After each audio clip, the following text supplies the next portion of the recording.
Gravandos. Bueno, povo, hoje na aula de história a gente vai trabalhar um conteúdo que ele é bem eurocêntrico. Vocês estão acostumados a verem o pessoal da história aqui conversar e falar que a gente gosta de trazer conhecimentos de outros povos que não os europeus, que a gente já está cheio de conhecimento europeu, né? Mas a aula de hoje ela vai ser muito sobre a Europa do pós-Revolução Francesa. Então, eu vou lembrar para vocês o que a gente estava vendo na história internacional antes, nas últimas aulas, e a gente vai ver hoje, basicamente, conteúdos de França, Itália e Alemanha, basicamente. Mas são conteúdos que não vão se demorar, vão ser conteúdos tranquilos, são poucos slides, e que a gente precisa trabalhar um pouco sobre o que foi essa Europa no pós-Revolução Francesa. A Jéssica está perguntando por que a mulher está com o peito de fora nessa imagem. Essa imagem, inclusive, ela é muito usada no período, como se ela representasse a Revolução Francesa, mas ela é o período de pós, ela é o período da Revolução Liberal de 1830 que a gente vai ver, e que é um período das barricadas nas ruas, onde os revoltosos nas ruas de Paris, principalmente, se revoltaram contra o antigo regime, contra a monarquia que estava posta, porque a monarquia vai voltar depois da Revolução, e ela é parte dessas jornadas de revoltas que aconteceram no século XIX. E isso é uma outra questão interessante também, porque o conteúdo das revoluções liberais ele tem geralmente um pé de página nos livros didáticos, se comparado com outros conteúdos, como a própria Revolução Francesa, e que ela merece várias páginas de conteúdo, mas esse conteúdo de hoje ele é tão importante quanto, e ele acaba tendo pouca relevância nos livros didáticos, ele é pouco lembrado. Os Miseráveis é mais ou menos dessa época, com certeza, Júnior. Ele se passa, ele vai falar um pouco. O Vitor Hugo fala sobre o Corcunda de Notre Dame, ele fala sobre esse período na França revolucionário. E a França, desse período histórico, ela é conhecida como o berço das revoluções. Ela era um momento onde acontecia revoltas populares e essas revoltas se espalhavam para a Europa.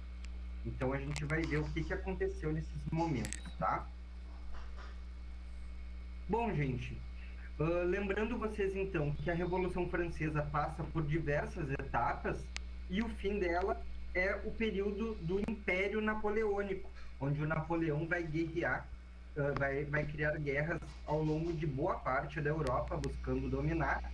E quando ele perde as guerras finais na Rússia e depois no fim em Waterloo, ele vai acontecer então o que é chamado de Congresso de Viena, onde as potências da monarquia europeia, como por exemplo o Império Austro-Húngaro, como a Rússia, essas potências elas vão buscar criar um consenso entre as nações de volta das monarquias e para que as revoluções, as revoltas populares não acontecessem mais. Isso é mais ou menos o que um congresso de nações como a ONU aconteceu depois da Segunda Guerra Mundial.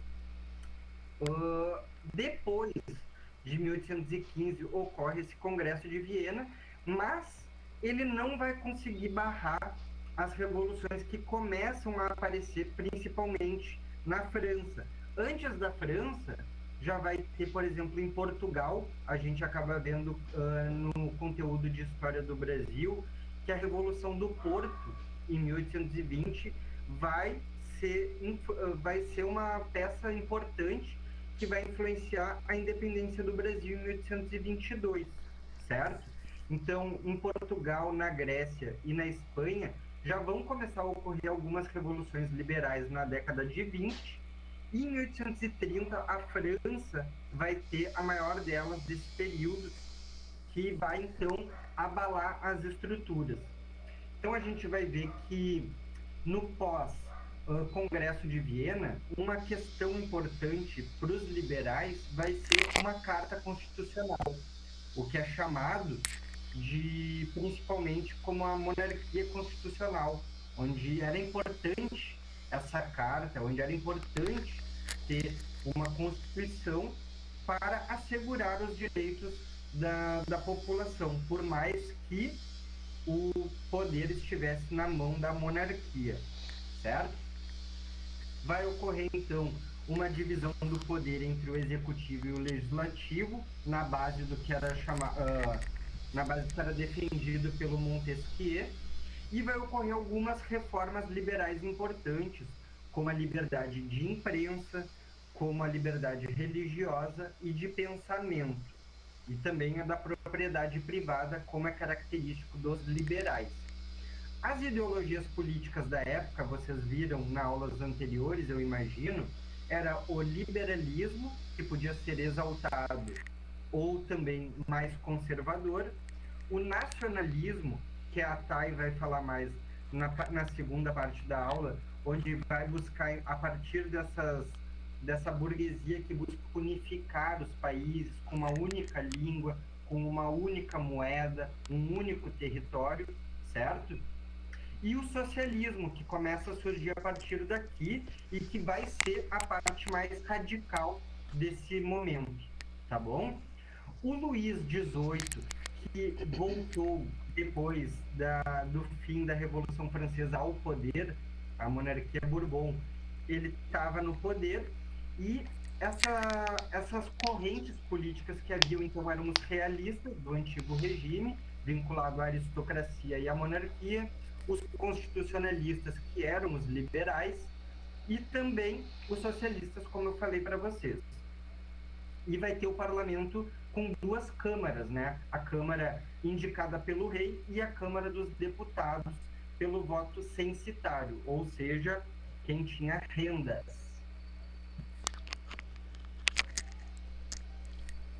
Bom, sobre a Revolução de 30, o Luís XVIII vai ter morrido em 6 anos anteriores, em 1824, e o Carlos X assumiu o poder.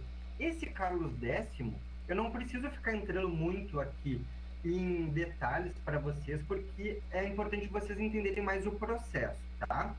Mas o Carlos X, ele vai ter uma relação muito forte com a aristocracia. Ele vai defender os realistas, a galera que era vinculada à monarquia.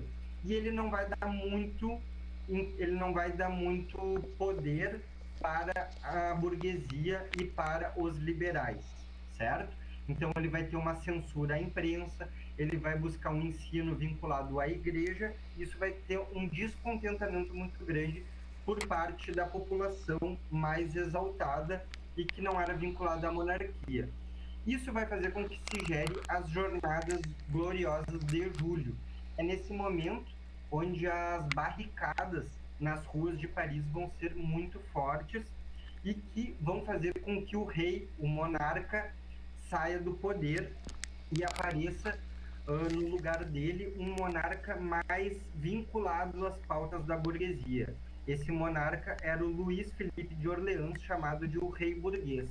Ele vai implantar algumas reformas que vão agradar a essa burguesia, certo? Como, por exemplo, o fortalecimento do parlamento e um desenvolvimento industrial da França. Bom, então o Luís de Orleans, o rei burguês, vai ficar de 1830 no poder, depois dessas revoltas de 1830, até 1848. E 1848 vai ser onde vai se dar a chamada Primavera dos Povos. O que vai ser a Primavera dos Povos? Vai ser o momento onde as rebeliões burguesas da Europa vão atingir o ápice. Durante 1 ano e meio, a Europa vai ser completa, vai ser cheia, vão pipocar diversas revoluções burguesas por toda a Europa. De 1848 a metade de 1849, vão ocorrer diversas rebeliões na França, na Bélgica, na Itália, na Alemanha, na Hungria, em diversos locais da Europa, vai ser a chamada Primavera dos Povos, onde a burguesia, juntamente também com os socialistas e com pautas mais radicais, vão buscar destronar essas monarquias que ainda permaneciam no poder, tá? Vai ser muito vinculado com crise política e econômica que estavam se envolvendo na Europa desse momento. Por exemplo, na França, essa oposição ao rei burguês vai unir republicanos, bonapartistas e socialistas, e é nesse momento, por exemplo, onde o Karl Marx vai escrever o Manifesto do Partido Comunista. O Manifesto do Partido Comunista ele é escrito em fevereiro de 1848 e algumas horas depois, por coincidência, mas é porque já estava ocorrendo esses diversos movimentos revolucionários, algumas horas depois, na França, vai se debelar uma revolta de 1848 em Paris, certo? Então, notem que o momento é de extrema convulsão social, de extrema revolta popular, e é nesse momento também que os socialistas vão se diferenciar da burguesia. Porque quando a gente está falando de Revolução Francesa, de 1789, a gente fala em terceiro estado, a gente fala como um terceiro estado, como a burguesia é revolucionária. Só que nesse momento da Revolução Francesa, naquele momento anterior, todo mundo estava lutando dentro de um mesmo campo. E nesse momento agora da Primavera dos Povos, a oposição à monarquia que retornou ao poder, ela começa a ter alguns rachas. Nem todo mundo queria a mesma coisa.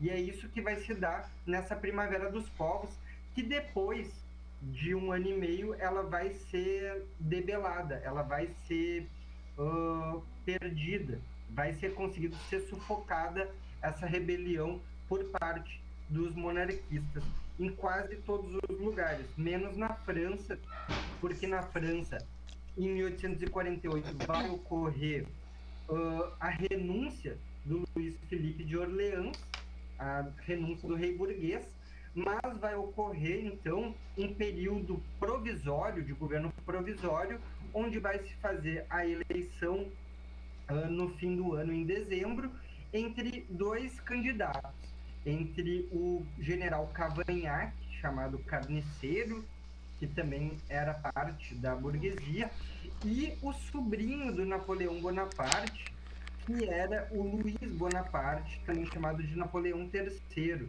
que era um cara muito... ele é conhecido pela história como um cara meio tosco, assim, um cara que os franceses não davam importância e acreditavam que ele não seria eleito. E acontece que, com parte do campesinato apoiando ele e também com parte da burguesia, ele vai ser conseguido ser eleito, mas ele não tinha muito a sagacidade política que o tio dele tinha, que o Napoleão teve um momento anterior. Então, ele vai ser eleito no fim de 48 e vai se instaurar a Segunda República Francesa. A primeira, lembrem, é a República dos Jacobinos, em 1792 a 1794, tá? Mas essa Segunda República não vai durar quase nada, gente. Ele assume em 48, os socialistas, que eram parte das camadas populares, vão estar insatisfeitos com ele. Ele vai fechar a Assembleia Legislativa em 51 e se autodenominar imperador, como Napoleão III em 52. E ele vai ficar no poder por quase 20 anos. Ele vai ficar até os anos 70 no poder, e com a aprovação da burguesia, porque a burguesia, que mesmo não gostava dele, tinha medo de uma revolta popular mais radical, como os socialistas buscavam impor nesse momento. Então, notem que um general, uma pessoa do exército, que não era muito aceita pela burguesia, ela vai ser aceita nesse momento como parte de um acordo para não querer que a esquerda mais radical assumisse o poder nesse momento histórico. É muito parecido, traz algumas semelhanças com o momento histórico que a gente vive hoje. Eu, pelo menos, penso muito a partir daí. Ele vai ficar no poder por 20 anos e vai ocorrer, então, ele vai ser principalmente derrotado a partir da Guerra Franco-Prussiana. Notem que a Alemanha, nesse momento, nem era formada ainda. A Thay vai falar disso para vocês. A Prússia vai criar uma guerra com a França, principalmente pela uma área que eles vivem em confronto, que é a Alsácia-Lorena, uma área de fronteira entre as duas potências, e a Prússia, que era uma área muito desenvolvida do que depois se tornou a Alemanha, vai conseguir derrotar a França nesse momento. Isso vai, inclusive, ser uma característica importante que vai ser essa rivalidade alemã e francesa vai ser responsável para o início da Primeira Guerra Mundial, tá? Depois a gente vai chegar lá. E também, logo depois da Guerra Franco-Prussiana, vai ter a primeira experiência socialista na França, que é a Comuna de Paris, onde 70 dias os socialistas dominaram Paris, mas eles vão ser derrotados e as burguesias dos dois estados, tanto da França como da Alemanha, vão se unir para derrotar os socialistas na França. Vai ser uma das primeiras experiências de poder por parte dos socialistas, certo? Então, da minha parte, eu acho que é basicamente isso.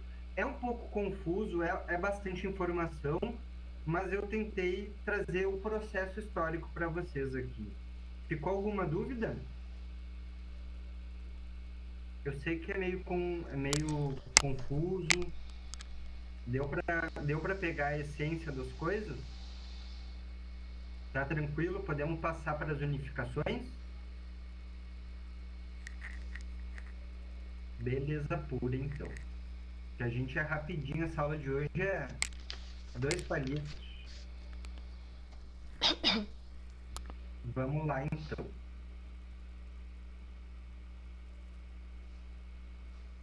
Unificação alemã. Vamos lá, então, né, meu povo? Pode passar, Marcelo. Então, pessoal, a partir da segunda metade do século XIX, a região que hoje compreende, né, a Alemanha, ela vai ser formada por vários ducados e reinos diferentes. Mas a matriz cultural delas é a mesma, a germânica. E a partir do Congresso de Viena, então, é feita a Confederação Germânica, para unificar, então, esses reinos. Nessa confederação. Vai ter os dois principais, né, que vai ser a Prússia e o Império Austríaco, que são rivais, e que ao longo do tempo, essa rivalidade delas vai culminar, então, com a unificação alemã. Essa fragmentação, né, é do Império Germânico, e se dá no contexto, então, dessas revoluções, desse processo do nacionalismo. E eu acho muito interessante, lembro de ler na faculdade, agora retomando, a unificação desses reinos e desses ducados, para além da questão do nacionalismo, é um nacionalismo que eu acho revanchista, que eles são dominados por povos, né, enfim, por estrangeiros, e mesmo eles, às vezes, sendo da mesma língua, mesma tradição, eles podem não chegar num acordo, mas por revanchismo, às vezes, eles vão se unir. Então, eu acredito que tanto para a Itália quanto para a Alemanha, é um nacionalismo revanchista que tu tem na hora de fazer essa unificação. Além da questão cultural e de tradições que tem como base, mas é também isso, é a questão do revanchismo contra os povos estrangeiros dominando esses territórios. Quem é que vai liderar, né, esse projeto de unificação? Vai ser a Prússia, que se num primeiro momento o Império Austríaco ele desponta como uma potência dessa confederação, a Prússia ela vai ir tomando espaço. Por que acontece? Essa confederação germânica, os reinos e os ducados, eles têm a mesma raiz cultural, mas têm moedas e questões alfandegárias diferentes. O que a Prússia faz? Ela toma a liderança e cria, em 1834, uma união alfandegária. O nome eu não vou falar, gente, porque o meu alemão não é bom. E a partir disso, então, ela começa a ter uma maior influência sobre esses outros estados ali, né, da Confederação Germânica, e faz com que desponte, então, o seu desenvolvimento econômico e, consequentemente, também o seu desenvolvimento bélico. Pode ir passando. Aqui a gente tem um mapa ali, né, o que era a Confederação Germânica e os reinos que tem dentro dessa confederação, né? Reinos de raiz cultural germânica, então, né? E aí a influência que tem nos reinos. É interessante notar, né, Thaí, também que, tipo, a gente tá falando disso Meu de telefone tá bem na frente. 1870. A gente tá falando de 1870 e, por exemplo, a primeira colônia alemã aqui do Rio Grande do Sul, que é São Leopoldo, é 1822, que nem existia a Alemanha como a gente conhece hoje, né? E o pessoal que vem para cá, no fim, se considera alemão e tudo, mas nem existia uma Alemanha formal, assim, né? Eram diversos reinos, como a Thay tá mostrando aí.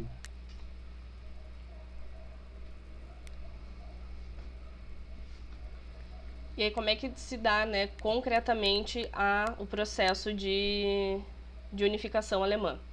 Em 57, o Guilherme I ele vai assumir o trono prussiano e ele faz duas coisas que vão ajudar enormemente a Prússia a massacrar de vez a Áustria nessa rivalidade entre os dois reinos, né? Ele nomeia o Albrecht von Hohn como primeiro-ministro de guerra, e aí tu tem o início de um processo de modernização do exército. E isso é singular para as próximas 3 principais guerras que vai ocorrer ali nesse entorno. O segundo cara que é muito importante, que é o tio Leôncio aí da foto. É Leôncio? O do Pica-Pau, né? É Leôncio. Que é o Otto von Bismarck.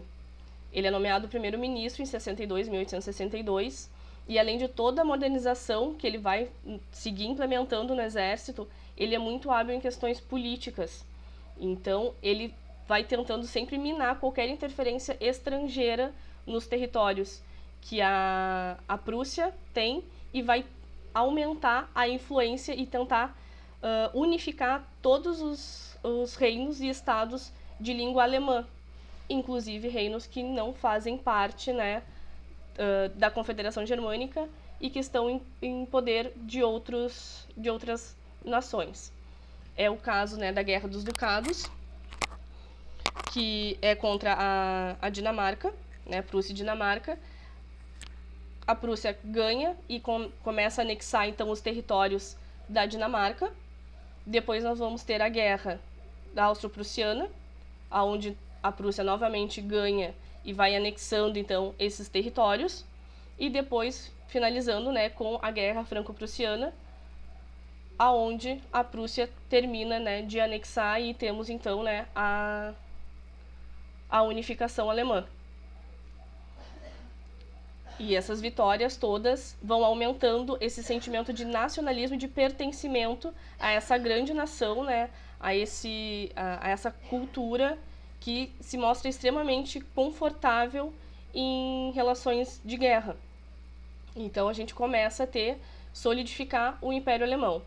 Em 71, quando na guerra, né, franco-prussiana, quando a Prússia invade Paris, domina o Palácio de Versalhes, em 71, o Guilherme I ele é coroado o primeiro Kaiser do segundo Reich alemão, dando início, então, né, a essa unificação. É um marco de formação do Estado alemão.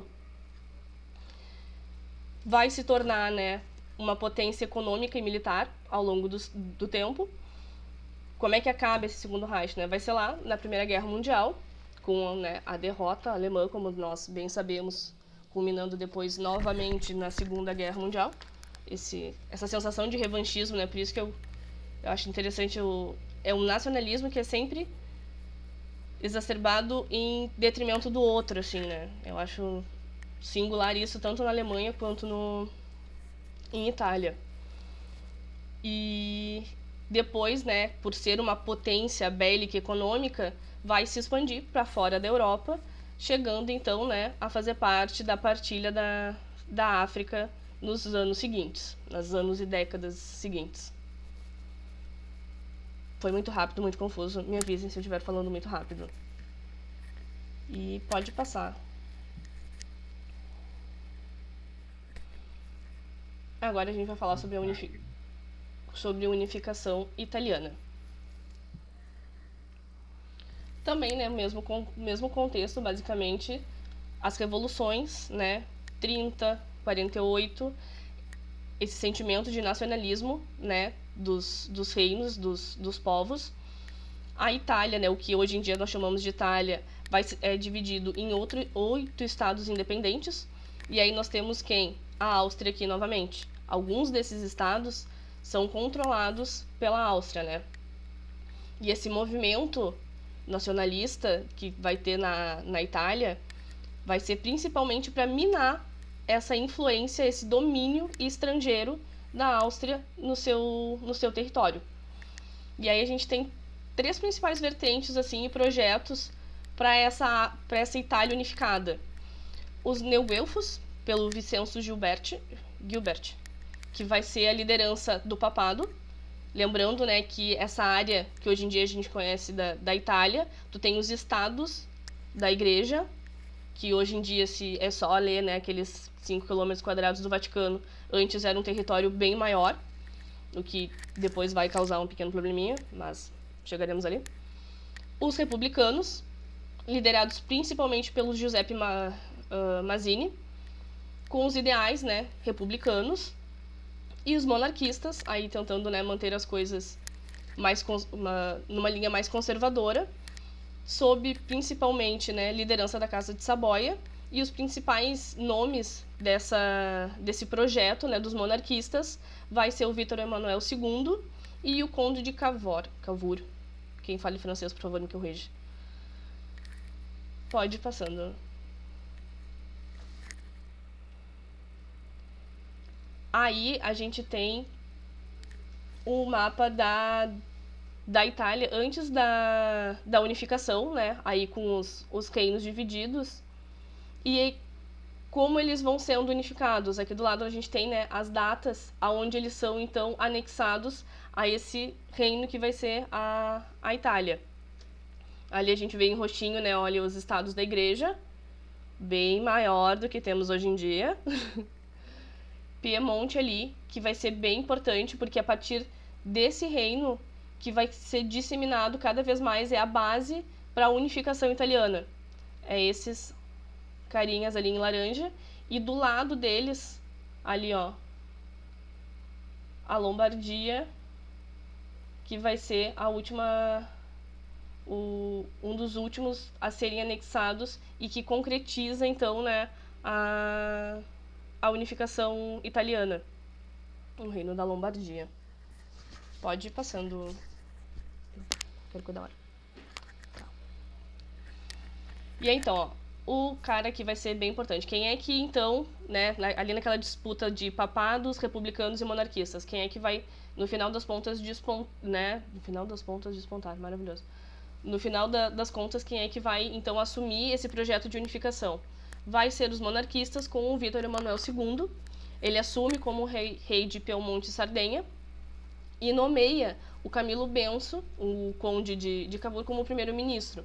E aí, então, começa um processo de modernização desse reino e, novamente, processo de modernização do reino culmina em modernização também do exército. E aí a gente começa a ter um processo chamado de ressurgimento, que é a ressurreição dessa Itália dos tempos do Império Romano, dessa Itália poderosa e unida. A primeira fase vai ser esses movimentos revolucionários, né, de guerra nacionalista contra o Império Austríaco, né, tirando então, né, tentando expurgar esse domínio estrangeiro do território italiano. E o segundo momento, ali de 1859 a 60, com a declaração, então, né, de um reino da Itália. Em 59, tem, então, né, a anexação do reino da Lombardia, que o sucesso da guerra se dá através dos republicanos, o Giuseppe, e aí um cara que vai ser conhecido aqui para nós também por causa da Revolução da Guerra Farroupilha, que vai ser o Garibaldi, vão ser o exército considerado os camisas vermelhas, que vão ser liderando o sul, os reinos do sul, os territórios do sul da Itália. Eles então acabam, né, ganhando essa o segundo levante de guerras, e então o Vítor Emanuel II se declara rei da Itália em 1861. É uma monarquia constitucional e também, assim como na Alemanha, começa, né, seu desenvolvimento econômico, consequentemente também uma expansão territorial ali para fazer parte, né, da partilha da África. A questão com, né, os estados papais.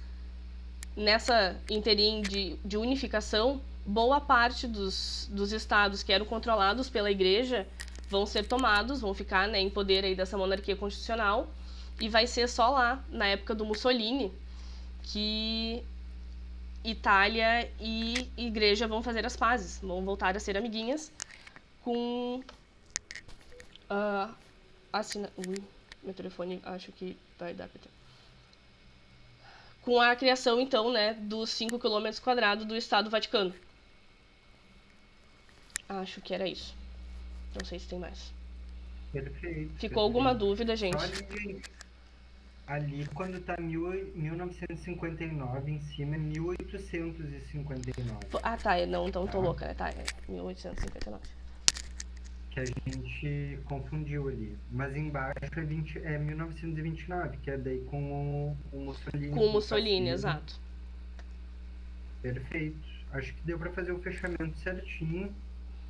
Tá travando aí, Milena? Bem no finzinho. Mas a princípio eu acho que é isso, né? Alguma dúvida, gente? Alguma coisa que vocês queiram perguntar? Olha, eu ficando sem voz. Temos exercícios no fim dos slides. Procurem no Drive, certo?